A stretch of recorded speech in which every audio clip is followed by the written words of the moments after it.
So, as you guys know, the government of the United States released the Epstein files recently. Most of them were redacted into oblivion, if not entirely blank, but there is one Epstein file specifically that caught my eye. It's a picture of the underside of a Toshiba laptop. Luckily, unlike all the other unimportant stuff, this file is entirely unredacted and there is a Windows 7 product key barely discernible. So, can we activate Windows using Epstein's laptop? Neither Windows 10 nor Windows 11 can be directly activated with the Windows 7 key anymore. Microsoft disabled that capability. However, can we activate Windows 7 with that key? Let's find out.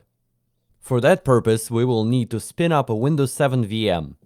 This is a Certificate of Authority type of product key for Windows 7 Home Premium. So to be sure, I'll get the Windows 7 Home Premium ISO. And I just have to mention, this laptop isn't bad at all for the beginning of 2010s.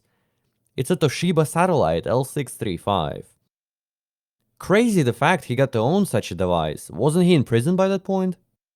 But anyways, let's install Windows 7 Home Premium on a virtual machine. This is the first time and potentially the last time in my lifetime I'm actually installing Windows Home Premium on a machine.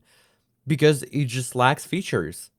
I think there's no GP edit or something. Off the top of my head, maybe there's no RDP either. It just makes no sense to install Home Premium. Just get Ultimate. But I doubt Epstein would care to tweak the group policy on his Windows 7 laptop, right? He wouldn't even know what a group policy is. Stupid ass pedophile.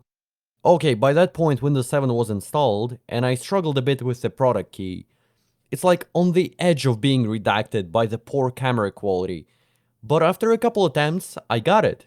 And what do you think? It's a valid Windows 7 key. Yippee!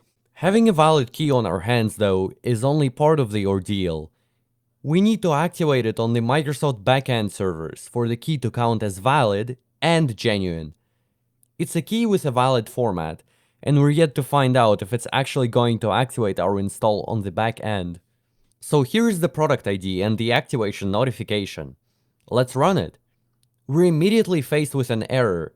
The Windows 7 Home Premium product key you typed is invalid for activation. However, I've already explained in the past videos it's not a dead end.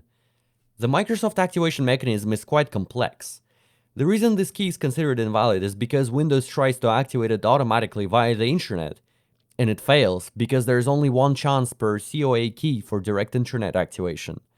However, you can have multiple extra chances activating Windows with a phone.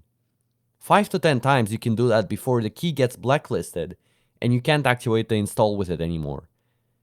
Basically, the reason we can't enjoy direct internet activation is because Jeffrey Epstein himself used that activation key in the past to activate his Windows install. But thanks to our knowledge of the Windows activation mechanism, we can use that key regardless. If you're fast enough, you can probably use the Epstein key as well before it gets blacklisted because too many people try to activate that key via phone. So surely that means I have to call overseas again. Nope, that's not a thing anymore. Microsoft has retired the call activation centers on December 20th of 2025. All the videos I've made about phone activation are now history. That feels kind of surreal. Either way, we have to use the online activation portal now. The idea of phone activation remains the same, it just costs Microsoft less money now. And you can't activate Microsoft products without an internet connection anymore, which sucks. Luckily, it was a success. However, the Epstein key was labeled as a key for Microsoft Office 2010, which is really funny, but I still want to make a video explaining why that happens. Let's input the confirmation ID into the boxes and get this puppy activated. Nice, the activation was successful. So this definitely proves the Epstein's laptop has been set up, activated, and used at least once. What does it ultimately mean? I don't know, but that's been experimentally proven just now. Purple Place has never hit that hard. And yeah, I think that's it for now. Thanks for watching. I hope you have a great day.